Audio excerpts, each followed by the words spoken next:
All right, guys, we're in the shop today. Yesterday we worked on a weed eater. We're waiting for a carburetor for that. And today we are working on a Stihl MS 271 chainsaw.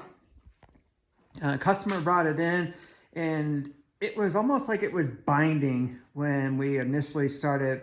The customer was just demonstrating what it's doing. It was like like the compression was so high that you could barely pull the cord.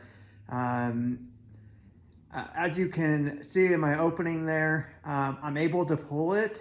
So I'm not sure what's going on with it. So I'm just gonna kind of take you through the process that I go through to troubleshoot this. And the first thing that we're gonna do is we're gonna pull that exhaust off and we're gonna inspect the piston, the rings, and the cylinder and see if there's any damage done. And then we'll go from there.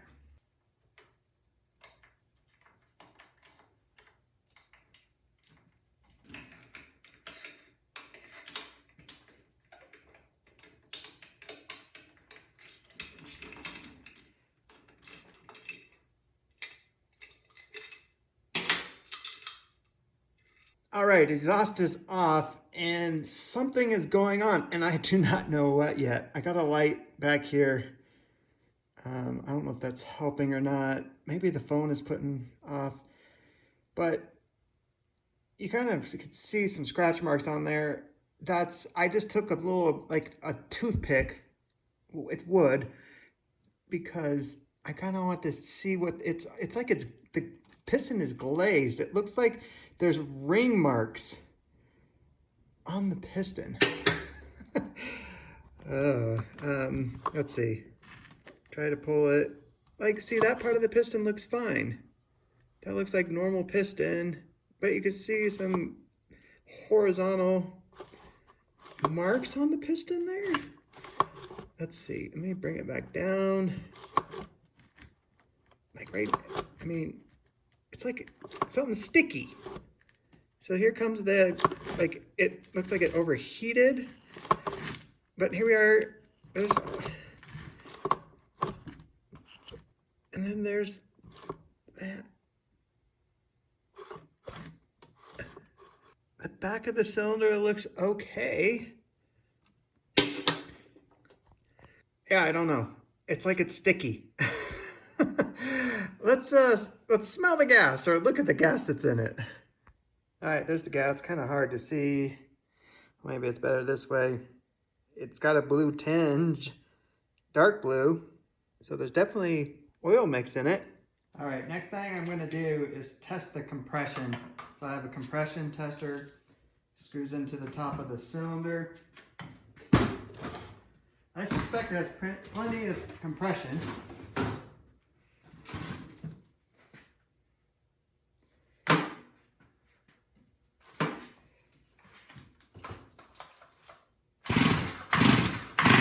'90-ish, 90? I have to look at the specs on this particular saw to know. Yeah.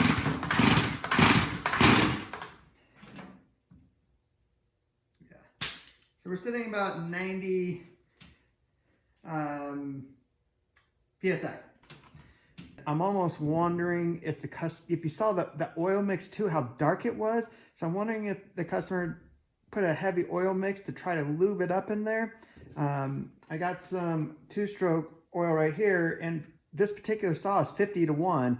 So for 1 gallon of gas, you would add 3 ounces of oil mix, and 3 ounces in a gallon, it's gonna have a light, in this case blue, because this two-stroke oil is blue, it's gonna have a light tinge to it. So I think what we're gonna do is we're gonna tear the top end of this chainsaw down, because with that varnish in there, it's not going to run right. So we might as well tear it down and see what's going on. Maybe we can do some light sanding on the piston to get the varnish off there and put it back together, and maybe it will work. All right, let's tear it apart.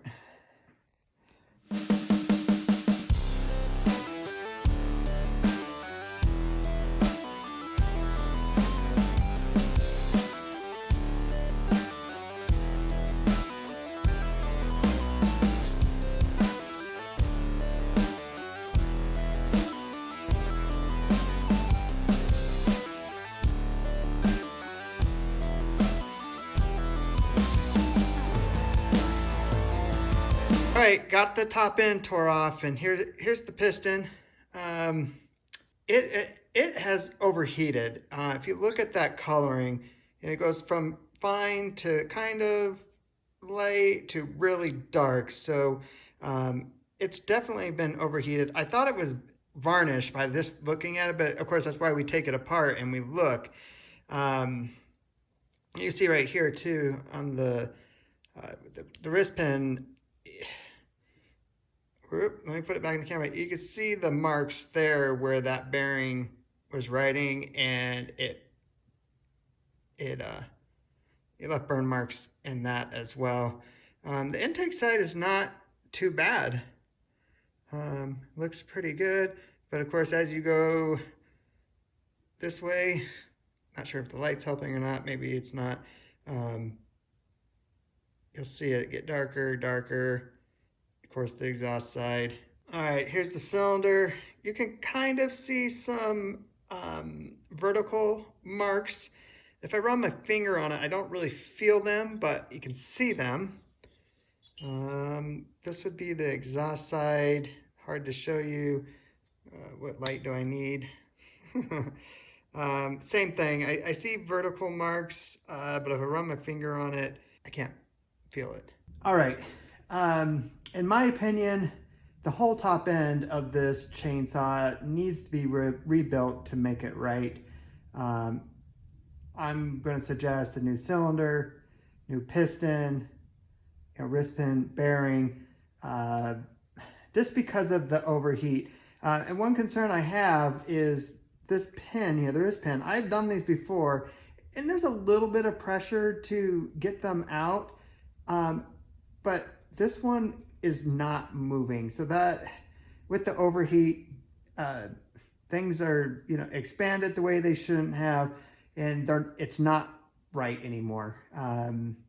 If it was my own personal saw, would I take some sandpaper to it and clean it up and get it running again? Sure, because this is what I do. I know what I would know that it was in this condition, and if something happened to it, it's my equipment. But when it's a customer's, of course I wouldn't do that. I want to, like I said, I want to put new parts on it and get it right. Usually what happens though is by the time we get OEM Stihl parts, cylinder, piston, rings, wrist pin, the bearing, and then my labor, you can almost go out and buy this saw new. So I'll see what the customer wants to do, and we'll go from there. But I highly suspect they're just going to say it's a big paperweight at this point. So yeah, that's all I got for today. We don't have any other equipment coming in. I got some people picking stuff up, but that's about it. So appreciate you watching, and we'll see you in the next video.